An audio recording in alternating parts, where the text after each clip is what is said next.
হ্যাঁ মুখটা ছোট থাকলেও ভালো। হ্যাঁ সুন্দর আছে, ফাটা না কি দেখে না।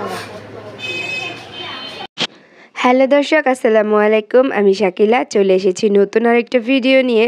তো আপনারা সবাই কেমন আছেন? আমি কিন্তু ভালো নাই।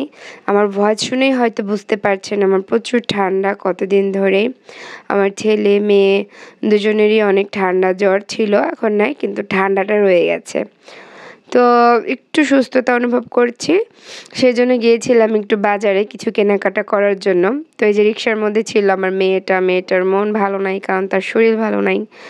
তো আমি, মা আর আমার মেয়ে, ছেলে, বাবাও ছিল সাথে, গিয়েছিলাম কিছু মাটির হাঁড়ি পাতিল কিনতে। তো একটা চুলা বানিয়েছি। আমার অনেক দিনের শখ ছিল যে মাটির হাঁড়ি পাতিলে রান্না করব। আমি কখনো রান্না করি নাই কোনো দিন। আমার মা নানি নাকি রান্না করতো, মাও রান্না করতো, মার এক্সপিরিয়েন্স আছে।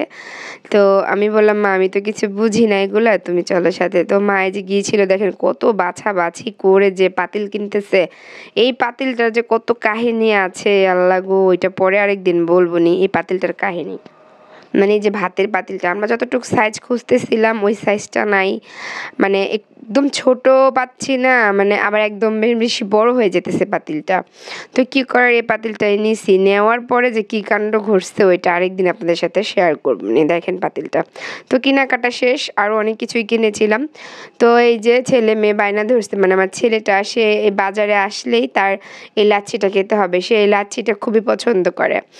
তো এইটা হচ্ছে আমার মেয়ে, আমার ছেলেকে দিছিলাম, ও পরে মেয়েও খাইতে চাইছে, পরে মেয়েকে আবার দিলাম, ও একটু খাইলো। পরে ছেলে বললো কি যে আমাকে আরেকটা দাও, তাহলে পরে ওকে আরেকটা দিলাম। আমার ছেলেটা এই লাচ্ছিটা খুবই মজা করে খায়, খুবই যত্ন সহকারে। মানে যখনই বাজারে আমরা যাব, তো বাজারে একটা জায়গা আছে ফাস্ট ফুডের, তো ও ওখান থেকে খাবেই, ফুড কর্নার যেটাকে বলে। তো এই যে বাসায় এসেছি, তো আপনাদের সাথে শেয়ার করছি এখন আমি কি কি কিনেছি। এই যে ওটা হচ্ছে ভাতের পাতিল। পাতিলটা 3বার ফেরত নেওয়া হয়েছে, কিন্তু মানে প্রথমে আমি, মা, আব্বা বাসায় নিয়ে আসছি কিনে। বাসায় এনে দেখি পাতিলের ভিতরে একটু ফাটা। পরে সাথে সাথে মা আব্বা আবার গেছে এটা চেঞ্জ করতে গেল। আবার আসছে নিয়ে মা আব্বা, মানে রাত্রে তো চশমা পরা, তো ভালো হয়তো খেয়াল করে নাই। বাসায় আনার পরে আমি আবার দেখছি যে ওটা ফাটা। তো কতবার হলো, 2বার। পরে আব্বা আবার নিয়ে গেছে। পরে ফাইনালি এই যে এই পাতিলটা আনা হয়েছে, মানে একই পাতিল শুধু 2বার চেঞ্জ করা হয়েছে। তো এই যে এখানে এটা হচ্ছে ভাপা পিঠা বানায়, সেই পিঠা বানানোর জিনিস। তারপরে কিনছিল চিতই পিঠা, এই যে এটা চিতই পিঠা, আরেকটা যে গোল চিতই পিঠা। তারপরে এই যে এটা ভাতের পাতিলের ঢাকনাটা, লাল ঢাকনা খুঁজতেছিলাম পাই নাই, ওইখানে একটা কিনছি কড়াই। আর ওই যেটা হচ্ছে তরকারি পাতিল, আর এটার মধ্যে ভাজা টাজা করে বা রুটি বানানো যায়। তো এই তো আমার অনেক ঠান্ডা, অনেক অবস্থা খারাপ, গলা বসে গেছে। তো ছোট্ট একটা ঘটি কিনেছিলাম, মানে ছোট্ট কলস। আমি বড় কলস একটা খুঁজতেছিলাম পাই নাই, তো বলছিল তারা এনে দিবে আমাকে পরে। ওইটা হচ্ছে মাটির মালসা। আর এখানে আমরা শানকি বলি বা হানকি বলে অনেকে, সেই শানকি কিনেছি হচ্ছে 4টা। তো এই তো এগুলো, আরও কিনেছি কিছু জিনিস।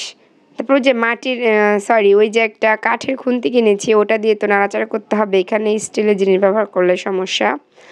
তারপরে যে কিছু, এটাকে আমরা চাটি বলি, কিনেছি। এগুলো দিয়ে কী করবো পরে ভিডিওতে আপনাদের সাথে শেয়ার করবো নি। তো এগুলো নিয়েছিলাম 6টা।